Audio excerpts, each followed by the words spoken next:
melting into silver threads that weave through the red dust.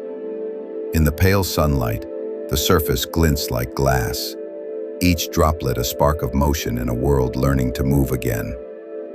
Ancient frost turns to water, whispering across the soil, tracing the memory of rivers long vanished. From the depths of silence, the frost-bound heart of Mars begins to stir. Pockets of buried ice rupture in sudden exhalations of vapor, columns of mist twisting skyward like fleeting storms. The surface quivers beneath the weight of ages, and from its wounds rise plumes that shimmer in the pale light of dawn. Each eruption breathes warmth into the air, where it lingers and coils, the long-held breath of a world remembering itself. The haze thickens, softening the scars of stone and canyon, until Mars lies veiled in its own awakening. For the heavens above are shifting. The balance between the sun and its wandering companion is renewed, and through their harmony, the pulse of life stirs once more. In answer, the red world exhales, a fragile mist forming an infant sky, the first whisper of air in 24,000 years. As the air thickens, the warmth deepens, and the planet's face begins to change.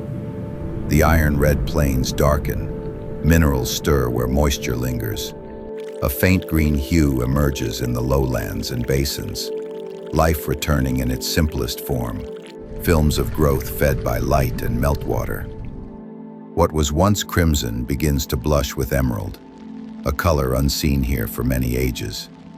Then, almost impossibly, rain begins to fall. At first a whisper, then a steady rhythm across the plains. Droplets strike the ancient ground, darkening it with promise, feeding the green that spreads outward with every storm. From rust to jade, from silence to breath, Mars begins to live again. A quiet rebirth written in rain, in motion, in green. The planet that once watched Earth from a cold distance now begins to mirror it, to remember life. It is as if Mars has been holding its breath through the long ages of darkness, waiting for the sun to return. The red planet softens, its air thickens, its pulse strengthens. And on the 8th day, the day beyond days, Mars will cease to be our silent neighbor and rise as a living world, breathing beside us once again.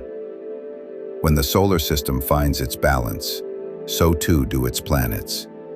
And in that harmony,